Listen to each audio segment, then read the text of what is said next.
c'est ça. Alors, c'est qui ton artiste préféré? Drift. Ton plat préféré? Drift. Moi, je peux avoir un saké Drift, s'il te plaît?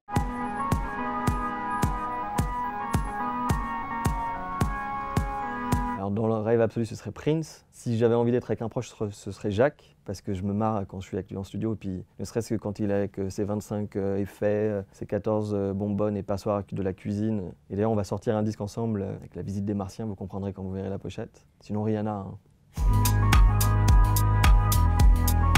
Bah, écoute, je les connais pas plus que ça, mais pour l'anecdote, j'avais fait une soirée, je sais pas, quand je devais avoir 20 ans, c'était une de mes toutes premières soirées. Et je faisais du cinéma, je bossais pour James Ivory et on m'avait proposé d'être assistant réel pour lui. Et en même temps, le même jour, on m'a dit « Est-ce que tu veux jouer en première partie d'une soirée avec Carl Cox et Richie Hawtin ?» Il a été décidé que mon ego a parlé et que je sois sur scène plutôt qu'apporter des cafés au réalisateur du film. J'ai fait cette soirée en warm-up et il n'y avait personne, mais 0 personne qui ont dansé. Il y avait 1000 personnes qui étaient là quand même déjà. Je me suis dit « Est-ce que j'ai fait le bon choix ?» Et il s'est avéré que, ben, écoute, ils m'ont dit « Tu devrais continuer, continue. » Et voilà, donc on est resté comme ça.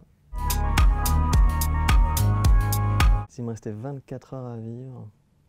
Putain, elles sont reloues vos questions. Hein. En fait, c'est étrange, mais je me dis ça quasi tous les matins. Donc en fait, chaque jour, je me dis qu'est-ce que je peux faire pour que cette journée, elle soit la journée un peu ultime, comme si c'était la dernière. Ce qui peut parfois être un peu épuisant pour mes proches.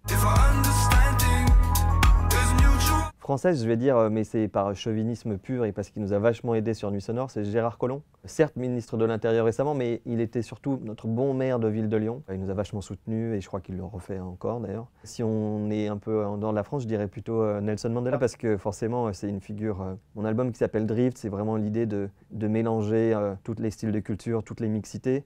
Et Nelson Mandela, c'est comme celui qui les a le plus défendus. Drift. Littéralement, drift, c'est le dérapage. C'est en fait se dire qu'on a le droit d'être un peu en marge, de sortir un peu de ses habitudes sans pour autant faire une sortie de route.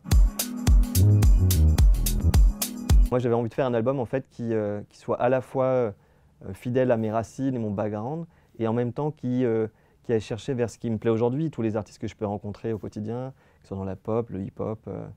Moi, je suis un fan de ces mixités et de mélanger les cultures, donc c'est pour ça que je l'ai appelé Drift en fait.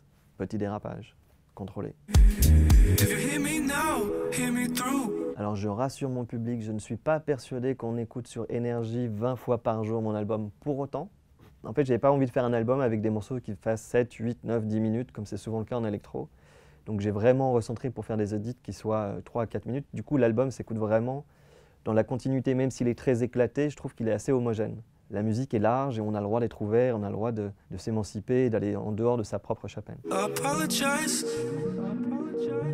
Mon alcool préféré, c'est le saké. Et je vous conseille de boire du Heaven Saké, qui est une boisson assez dingue parce qu'on peut boire plusieurs bouteilles sans gueule de bois le lendemain. C'est testé. Hein. Super sexy, nu direct quoi. Alors non, j'ai un pyjama de merde, kaki, avec plein de nounours dessus. Truc totalement faux, hein, mais c'est pas grave. Oui, mais après je suis pas sûr que ce soit vraiment surnaturel. On appelle ça surnaturel, mais en vrai, je pense que c'est juste des énergies qui sont autour de nous et qu'on y a accès de temps en temps ou pas. C'est un peu une réponse à la Jean-Claude Van Damme. Hein. C'est le temple d'Instagram. Tout le monde est avec son téléphone, il y a 2-3 petits statuts, tout le monde est devant la roue. Il y en a heureusement qu'ils viennent pour la musique. Je pense que Coachella pour moi c'est un mélange d'amour et de détestation. Amour parce que c'est, je pense, le festival le mieux organisé que j'ai vu. Et des artistes incroyables sur scène. Je trouve que la prog était assez dingue. Et en même temps, je me dis, mais tu payes genre 1500 balles pour un pass VIP et tu passes ta journée à faire des selfies, c'est un peu chaud quoi. C'est vrai mec, t'es pas la Joconde.